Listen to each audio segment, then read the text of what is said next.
You're watching, if you can see us, that is, or listening to Strangers in Space Film Club Extra, and in this edition we are going to be talking about The Batman, so you don't have to. Hi, I'm JR. Hi, I'm Matt. I'm Simon. And Lee almost joined us, but in the end wasn't able to. He has instead sent us a message. So let's read out his message and we'll start there and we'll expand outwards from that. But The Batman has now landed on streaming services in the UK. That's where I saw it, on a television box. Simon, you're the most recent one to see it, aren't you? You saw it today, is that right? Yes, that's right. And Matt, I believe you saw it at the pictures or a while ago. Oh no, actually, you saw it on streaming as well, didn't you? Yeah. I'm thinking of Lee. Lee saw it a week ago, pictures, something like that. Yeah. So Lee says, my take is this, and this is where the explicit tag comes in. DC need to lighten the fuck up. Turn on the lights, turn up the comedy, and do a Marvel on its ass. Don't be so precious about the Dark Batman. The last 3 Dark films have been criticised for not working, so change the light bulb. I enjoyed it for a bit, but moments where Batman figures put the riddles with no effort is lazy, and cracks were showing, especially Catwoman. Her mask was ridiculous. It's really trying to be clever, adult, and cool, but I believe it fails on all fronts. 3 out of 10. Well, that's going to drag the score down. I've got to say, my reaction to The Batman, okay, I'll lead off seeing as I'm here. My reaction to The Batman was the absolute complete opposite of Lee's. So I'll say a little piece about that, and then I'll go around the circuit. As you know, I've not watched many of the DC movies, and especially not since Batman Begins have I watched much in the DC universe, wider universe, I suppose you could say, because I really didn't like Christopher Nolan's take. And I thought the thing I didn't like about Christopher Nolan's take was that it was trying to be too gritty and trying to put Batman in the real world. But now I realise watching this that that wasn't the problem. The problem was how he was doing that. And I think this film shows how you do that in a way that I can get along with. And I think what Lee is possibly suffering from is dark DC fatigue. So he's seen too many of these dark movies, and this becomes just another one of the dark movies. I think my salvation is that I've not seen hardly any of the dark movies. I've not seen Batman versus Superman. I've not seen any of the versions of Justice League. So for me, this was, oh, no, that is how you do it. And I think this makes a very strong case for being a companion film to Joker. Although that's a discussion that I'll get into in a minute, because I don't think that's a tonal thing so much as a substance thing. But we'll get to that. So that's my brief take on it. Simon, what was your brief take on The Batman? Well, I have been suffering from the DC dark fatigue for a long time. Particularly as I feel that there are certain characters that they crowbar into the darkness that don't need to be in the darkness. Like the 3 of us, for example. Yeah, exactly. But I really, really, really like this. Oh, wow. I was excited by it and I was moved by it. And I think that's the difference. I think it had emotional content. And I think that I'll go into the directional style and what else I think it kind of related to as opposed to Christopher Nolan. I think that's been missing from the Christopher Nolan stuff. I think there's been too much trying to be clever and trying to it's kind of the Zack Snyder effect, but in a different direction of trying to be that bit more, I don't know, psychological or just clever and it doesn't come across as genuine. Whereas I feel that this was a genuinely there's a difference in that some of the directors just want to be like other directors or other movies. This felt like it was made by somebody who has a lot of appreciation and knowledge of all those other directors and movies, but was using them in the benefit of his own thing rather than just trying to be like them. Matt's probably going to disagree now, but Matt, what's your take on this? So I agree that it's a good companion piece to the Joker movie, and it feels like it's got a similar place in that it feels like a kind of an isolated take on the Batman. It doesn't feel like it's setting up a franchise, even though it probably will have sequels. It doesn't Yeah, It's there's a it's thing at the far end, isn't far there? better. I tried watching Zack Snyder's Justice League a few weeks ago, and I couldn't get past the first half hour. With this film, I reasonably happily sat through 3 hours, and it didn't feel like 3 hours. I didn't think it was that good. I thought it looked all right, and I quite liked the fact that he was sort of a detective in it, but it nothing really stood out in it. There wasn't a Heath Ledger performance in it that kind of really kind of gripping.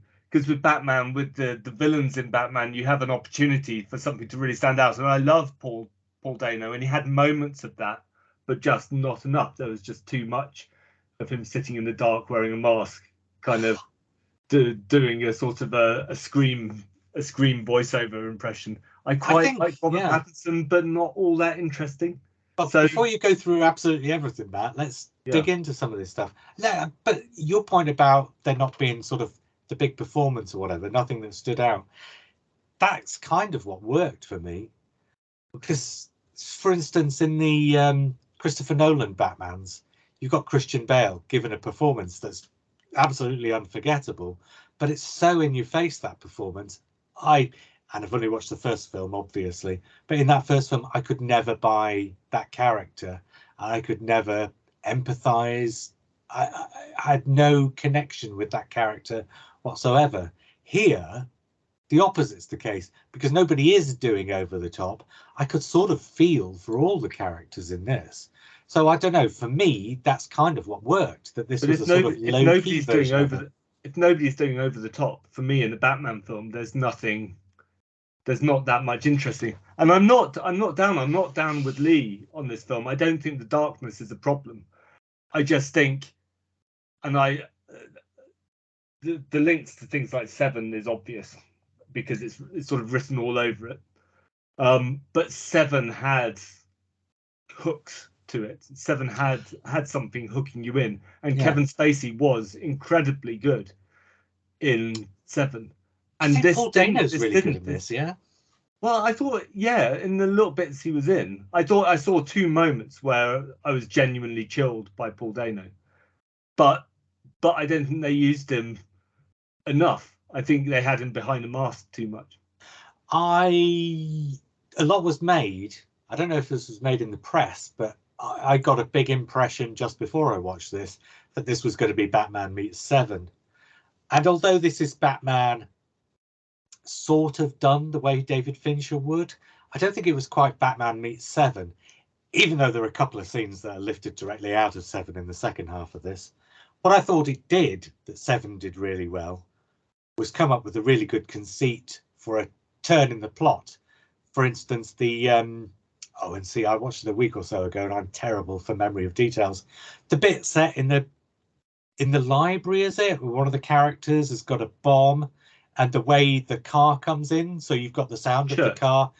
Church. That's right, funeral. And the sound of the car is getting louder, and you're aware something's going to happen. And then when the car bursts into the church, that's like a real, oh, what the hell is going on here moment. I thought it did things like that really well. But what I thought it felt like more, apart from when you get to the very end of the film and you've got to have some kind of an action climax, and throughout the film there are little snippets of what Batman might be. What I thought it did really well was, instead of going for the Seven vibe, I thought it went more for a Zodiac vibe, or Hitchcock meets Zodiac. I thought the first half of the film was very Hitchcock, and the second half of the film was very Zodiac until you got to the sort of action bits. Which is fine, except I found Zodiac to be quite ponderous. Oh, no, I love Zodiac. And didn't have a hook. I think it had moments which were gripping, but Zodiac was another 3-hour movie, and I thought Zodiac dragged. No. I think Zodiac's Fincher's best work. Yeah. I don't know, Simon, how about you? Did you must have seen Seven, so what was your, and it's obvious, there is an obvious influence for sure. I mentioned Zack Snyder earlier, and I feel like this is Zack Snyder, but Zack Snyder with, I mean, the one thing this film really had was resonance in both subjects, in the idea of corruption, and it felt like the Gotham had a reason to be dark. It felt like there was I'm convinced there is an emotional reason why it's got darkness to it, and why the characters are behaving like they are. Whereas usually it's purely cosmetic with these other ones, and they're all being really gruff and shouty with each other because that's what these dark characters do. Whereas here, every character had a reason for being like that, and I feel that making Batman that bit younger and bringing it closer to when he lost his parents again gave an emotional resonance for Bruce Wayne. And yeah, I'd seen the photos and I was prepared for Robert Pattinson to just look like a moping teenager all the time. And yeah, he did there with his greasy hair and what have you. He did a lot of that. But Those scenes only I bought lasted for into about those scenes I, only comprised about 10 minutes of the entire movie, really, didn't they? it did, but I bought into it because I thought fair play. I like the fact that he wasn't playing the two-sided. He wasn't playing being the playboy that he is in every other version. We had a version of Batman that wasn't the origin story, but wasn't the fully formed Batman either. So this was like a young, nascent Batman who doesn't even call himself the Batman yet. He calls himself Vengeance, doesn't he? He says, "Call me Vengeance," doesn't he? Which again becomes a lovely point towards the end of the movie. When he gets that name echoed back to him, and that's where that's the point where he becomes the Batman. I tell you, here's which is a couple of theories I've got on this. One about the director and one about the characters. I'll go characters first and come back to the director in a few minutes if I remember.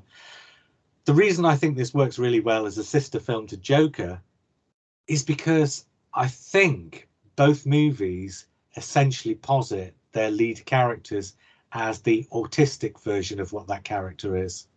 So Joker, going back through the comic strips for decades, there's always been a thing about Joker, his madness, I suppose that you would say, the thing that he does, his sort of central conceit.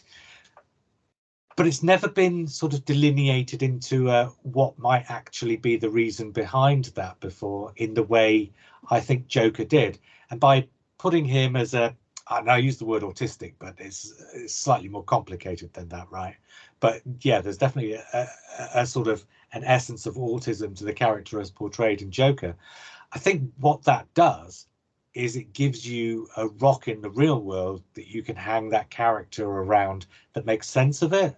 And I think they did exactly the same thing in this movie with Robert Pattinson, with Batman.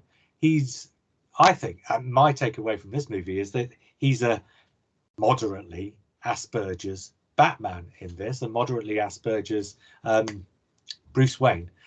And what we're getting here is he's doing these things not because he feels some urge out of revenge for what happened to his parents or something like that, although that's an element of it, because I think this is a much more textured story than that.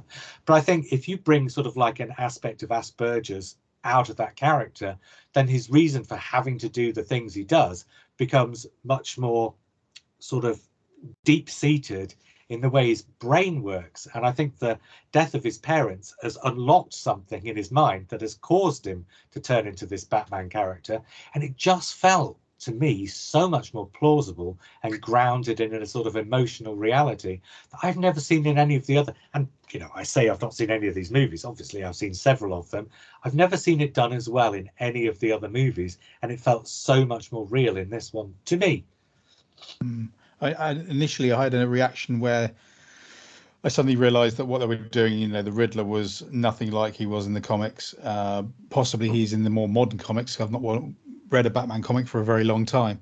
But, he certainly wasn't the green suited individual with the question marks all over him.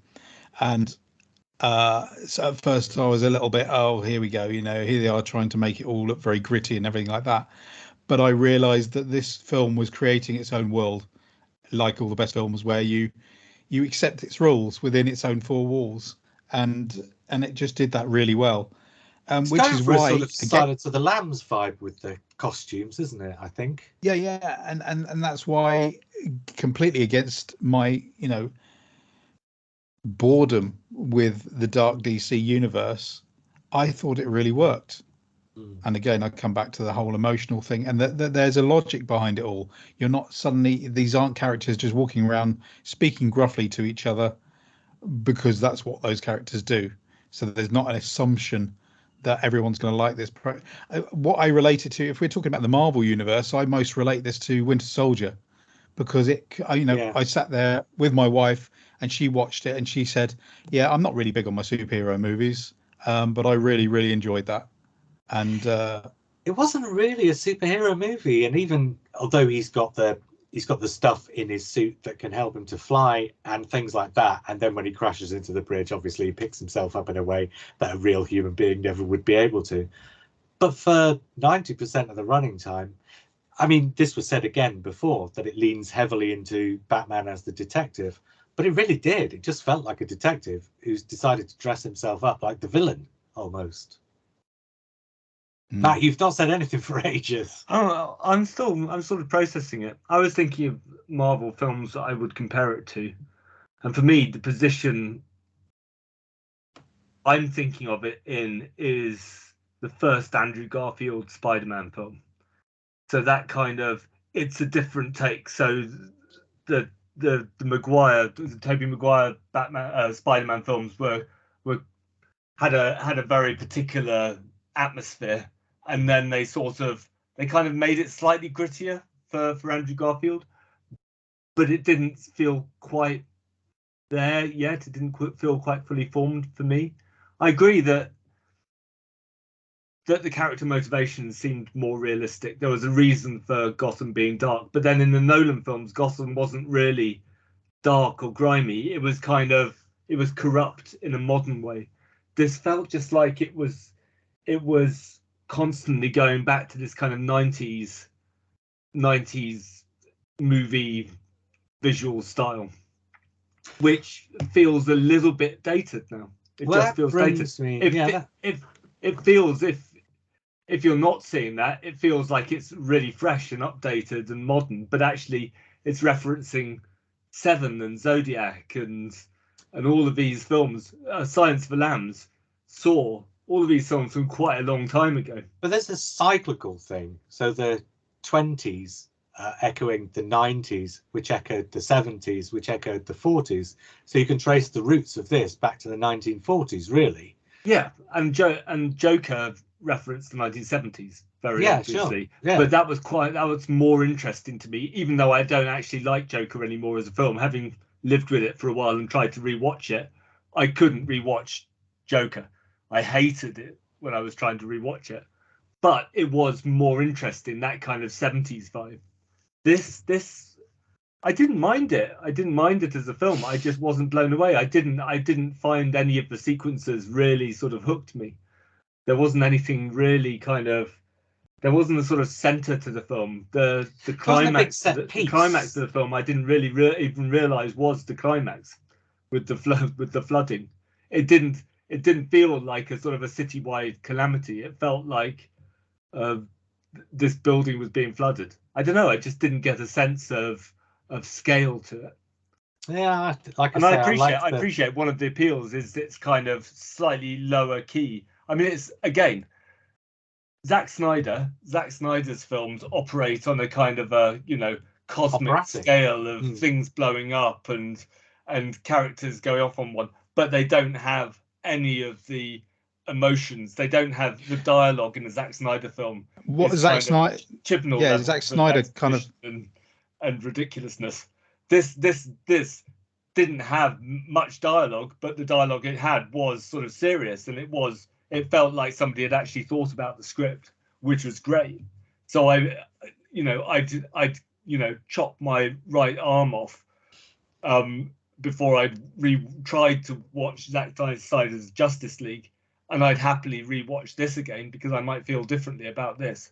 And I like the performances in this, but for me, being better than Zack Snyder's take on the Batman isn't enough. It's still for me not as good as The Dark Knight, as Nolan's The Dark Knight. I think Nolan's The Dark Knight, mostly because of Heath Ledger's performance, kind of still knocks this out of the park.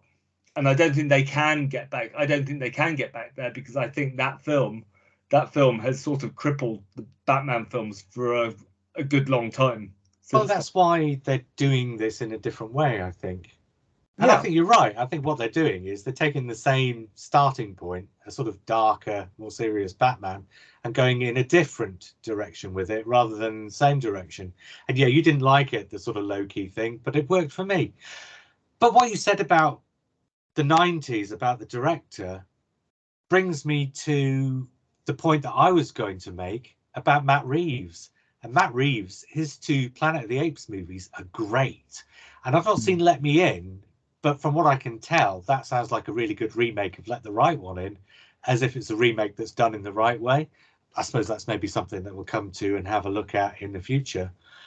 But the point I was going to make was Matt Reeves seems to be somebody who's at home in other people's universes. And I think that's a particular talent.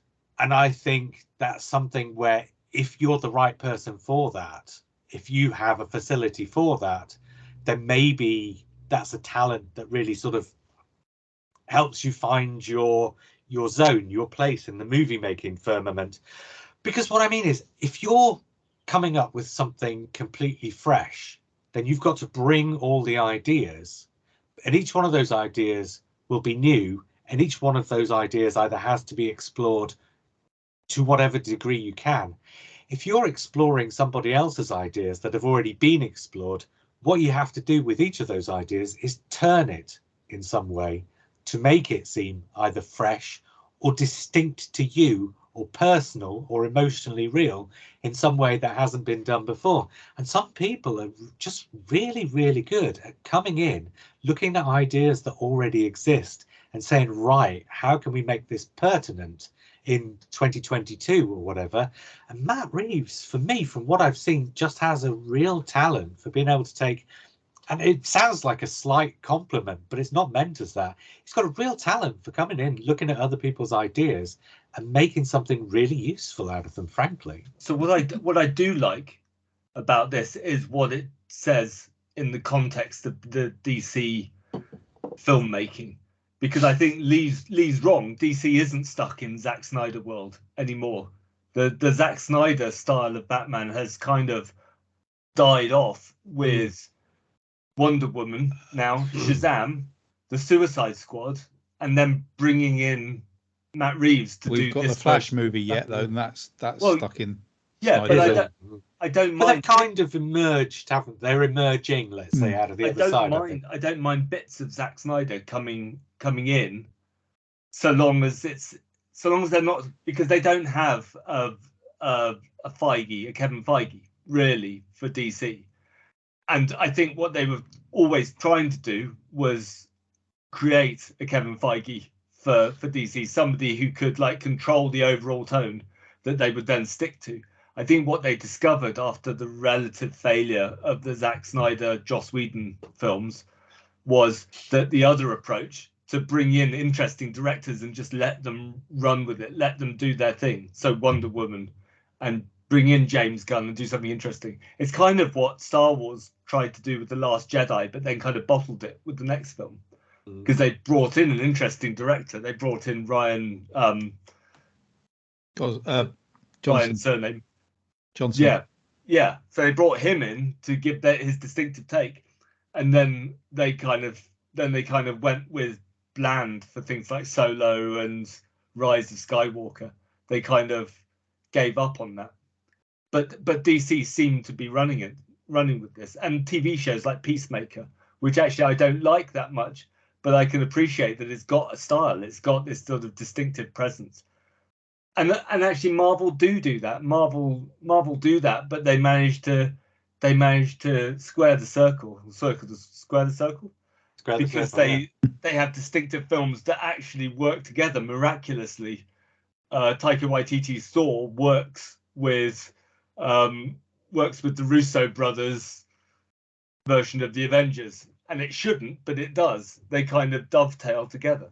But DC haven't quite got there. I think they're still making these sort of individual weird films, and I like that. I like that about DC. I think that's the way for DC to go, because I don't think their vision of an overall creative voice It'd be interesting to see what they next do with, for example, Superman or maybe even Wonder Woman.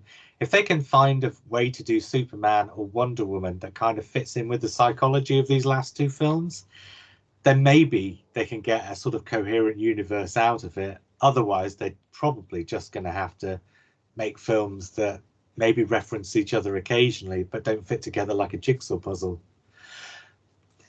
Yeah, let's talk about a couple of actors because we've mentioned him, and I think he's brilliant in this. Robert Pattinson. What do you think of Zoe Kravitz as Catwoman, as Selina Kyle? Is it? Yeah, I agree with Matt to a degree that there aren't any kind of really over the top performances apart from Riddler, but I kind of like that anonymity because I forgot that I was watching Robert Pattinson after a time. Yeah, and equally Andy Serkis. Just everyone was really, really great in it. well, and Selina Kyle, although as soon as she walks in, I thought, oh, this is going to be Catwoman. But then I had to check the credits afterwards on Wikipedia. Did I get that right? Because the character that she plays is such a brilliant recreation of that character. You forget that that's what you're watching. I loved her introduction, though, where he's doing surveillance on her, and you just see that she's got loads of cats. And you're like, oh, right, okay, now I know, and I love that. And again, and from what Lee said, I thought her mask was brilliant. Yeah, I really liked that. It buys into the whole aesthetic of the film. Is that these are, no one's, apart from Batman, no one's going around in a made costume of any sort. Not really. And even his feels slightly homemade in a way that you don't usually get. It's been homemade very professionally, but it certainly feels like it's been homemade rather than made by committee. It feels like it's been made by him and Andy Serkis together, right? Rather than it's the designed Batman costume, as it were. Yeah. But the one character I didn't feel quite worked, the one actor is Jeffrey Wright. Normally I love Jeffrey Wright, but his whispered delivery in this felt just a little bit too put on. And casting wise, I think the fact that it felt like he was another Felix. Yeah. Yeah. But I guess that's kind of the point to an extent. Because I did kind of get modern Bond vibes from this as well. Sometimes some of the action sequences were so well choreographed. I mean, it was quickly going back to Zack Snyder. I was going to say I did watch all of the Zack Snyder Human League, Justice League. Human League would have been preferable. Did it get better after half an hour? I watched it. I watched it in fascination. I did think it was better than the Joss Whedon version. It made a lot more sense. I still found the CGI incredibly ugly, but I think the thing with Zack Snyder is that I think I may be wrong, but he seems to exert so much control. When he gets a shot, he wants it exactly how it is, which is why you get all these drawn out slow motion shots that he obviously wants to make look beautiful. And I suppose they are to a degree, but they look incredibly artificial. But Matt and whereas Reeves this film, nothing looked artificial. No, but his choices, his compositions are just as beautiful as Snyder's, but they're done with a much defter, more subtle touch. They don't afterwards, because it was like a week and a half, I think, or something like that since I've watched it. I put it on today and just fast forwarded through one or two sequences to remind myself of a couple of things. And every shot that was going through was like beautifully composed. And I was thinking, this is a really gorgeous looking movie. But the first, when you're watching it originally, that kind of washes over you and it's so subtle you don't even really notice. And it's only when you go back and you look at it in isolation like that you can see quite how much work has gone into those compositions. I mean, even Batman's profile, there's a point where he and Catwoman finally have a kiss, and it was just a classic frame of cinema. Mm-hmm. The outline of his silhouette, his profile, was just amazing. I mean, that's probably down to Robert Pattinson having a really strong profile, but she did as well, and it was just gorgeous. Mm-hmm. And I don't remember ever experiencing that from a Batman movie. Zack Snyder, the impression I get from Zack Snyder from the Watchmen films, and also from, because I know I've read Watchmen the comic, and I haven't really read that much Batman, but Watchmen the comic is basically, he very, very faithfully recreates the panels in the comic and then just has people move within them. So he doesn't strike me when he's producing a comic book movie. He doesn't strike me as a filmic director. He strikes me as a comic book adapter. Yeah. Whereas I actually enjoy that. Is a filmic director. You can see the sort of the film influences on it, the sort of classic film influences on it, which is great. This is very different looking, say, from something like War for the Planet of the Apes, but it has that same consistency of approach and that same eye for not just detail, but also a striking image and a beautifully composed image. I think he does a really, really good job of that. I tell you what, the score on this film is awesome as well. Or the John Williams score, or the funeral march. What's that? Bum, bum, ba, bum, bum, ba, bum. Everybody's been making that joke. I didn't even notice, I have to admit, until I read afterwards that everybody was making that joke. I just noticed Ave Maria all the way through it. Yeah, right. that was in there. It's a shame that Nirvana turned up twice. I thought that was playing to the 1990s. To the grimy teenagers a bit too much, but the fact that it appears twice was okay. That's enough. But other than that, I thought it was a really strong score. Just want to give a little note to John Turturro, who I thought was fantastic. Best I've seen him in a long time. He's a great actor anyway, but I really thought he was really good in this. I really liked him in this, but I've also been watching a TV series called Severance, which is one of the best things on television this year so far, and he plays a completely different character in Severance. So it was very, very distracting to have those two performances side by side. And I'll tell you one thing about this film that I thought perhaps wasn't quite as strong was the sort of investigatory nature of it. So I enjoyed watching it all play out, and I loved the pacing of it. For once, a 3-hour movie, I thought this was the right pace for it, and it didn't overstay its welcome because it felt like things were happening and developing at a natural pace. So it didn't feel slow for slowness' sake, and it didn't feel like it was too slow and it should have been faster. It just felt right. But I didn't feel the plot itself was especially up to much. So while I enjoyed watching it unfold, I never thought there was any revelation at any point where you went, because normally in a detective story, you will want the author of the detective story will want there to be a moment at which the person who's experiencing the story sits up and says, "Oh, hadn't expected that." And there was no point in this movie where anything happened that felt unexpected or a surprise or a revelation of any kind. And so I thought that was a bit of a shame.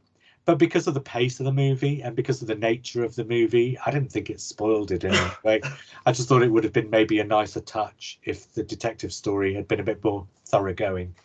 I liked the A to B to C narrative. So again, and I have to compare it to previous Batmans because it stands in the shadow of previous Batmans, or it stands above previous Batmans. Again, but it's a natural comparison. Zack Snyder felt like his films are pretty much spending most of the film getting characters together, and then it ends with a CGI fight. But again, Dark Knight, I thought Dark Knight had this kind of detective story at its center. But the thing the Dark Knight did was it presented this detective story, and it presented how ridiculous the detective story is when you're dealing with a villain like the Joker, an unpredictable villain like the Joker who doesn't care about hiding his crimes or leaving clues or not leaving clues. So it's basically a detective story where the detection is a red herring. And here the detection I thought worked quite well. At least it wasn't sort of a Dan Brown kind of relies on very easily solved anagrams, which it could have been. At least there was something. I quite like the sort of the idea of this kind of code that has things missing. They got the information out of the things that are missing in the code. And it was to a purpose too, because it was essentially about a sort of QAnon style incel So it wasn't a detective story for the sake of a detective story, but it was a detective story that related to the world that we live in. Yeah. So that felt earned. The detective story itself felt earned. I would say, having said that, I thought it worked quite well as a one-off. I think maybe if it is the start of a series of films, which I suspect it probably will be. Well, did you not see the cameo at the end? What, the Joker? Yeah. I Colin saw the clip that they cut out of the film, which had the full-blown interview with the Joker. Oh, right. But I suspect maybe much like the Nolan films, the first Nolan film was actually a kind of a more of a sort of not low key, but it was a smaller introduction because the studio didn't want to spend that much money on it. And then The Dark Knight was the big grandiose. Having had the success of Batman Begins, The Dark Knight just sort of exploded.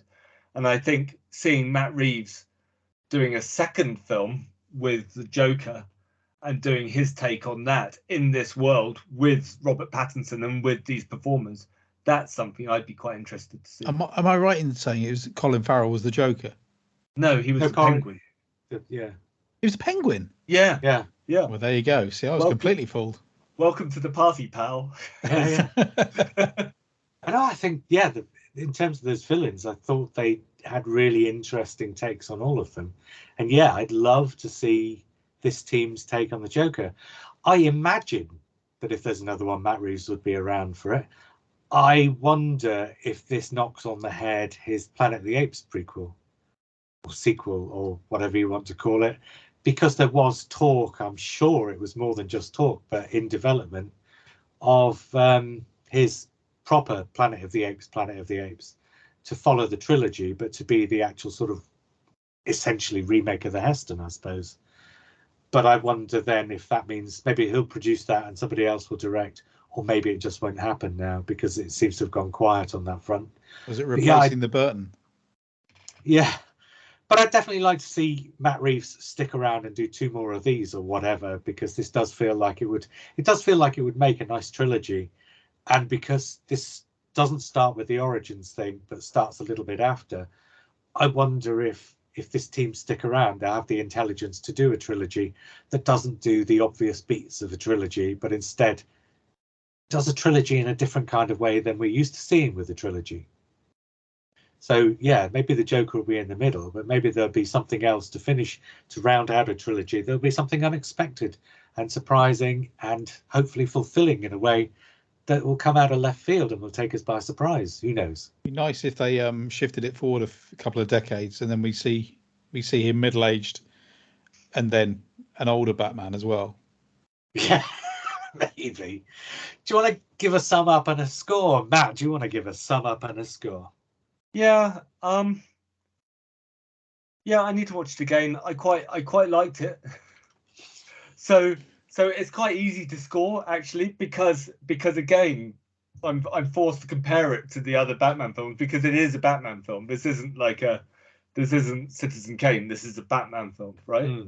And so the Zack Snyder Batman films, they're around the sort of 4 or 5 range. Right. I think Batman Begins for me was sort of 7 or 8. And then Dark Knight was 9, 10, and Dark Knight Rises was a 9 because it wasn't quite as good, the third in the trilogy. This, I think, is around Batman Begins for me, so it is on a par with the Christopher Nolan films, but Matt Reeves needs to do his Dark Knight in order to rival the Dark Knight, I think. So I'm going with a 7. Right. Okay, and I'm going to go, despite how much I said I enjoyed it, I'm going to go with an 8. So I'm hedging my bets ever so slightly here because being a Batman film, it still wasn't quite. But I don't know, I felt that maybe and this is the funny thing, when I was just flicking through it this afternoon, I was thinking, God, I wish I had the time and, the house to myself so I could actually sit down and watch this again. So maybe this will go up to a 9 for me next time. I think there's a good chance it probably will. For now, though, just an 8. And how about you, Simon? Before this, my favourite Batman movie was the Lego Batman movie. Because before this, because it worked. because it Yeah, just yeah. works, and it relates to the comic-y Batman with all the villains and the heroes and the villains. So I've got that ticks the box for me, and I've got things like Teen Titans Go, the cartoons, because I think a lot of DC works really well in cartoon form. But this, I had an emotional response with the scene between Bruce and Alfred when Alfred was on the Yeah, in the yeah. hospital. I found myself caring, and so for this, I've not cared for any character in a DC film since the days of Christopher Reeve. So for that, I give this a 10. I think it was Excellent. absolutely brilliant. Yeah. Well, I'm glad you managed to make it, because Simon didn't look like he was going to make it for a time to this. There you go then. That was our review of The Batman. We'll be back next week to talk James L. Brooks. Won't that be fun as an alternative? Until then, I was JR. I was Matt. And I was Simon. My light switch is far too far away for me to reach them. Nevertheless, we will speak again soon.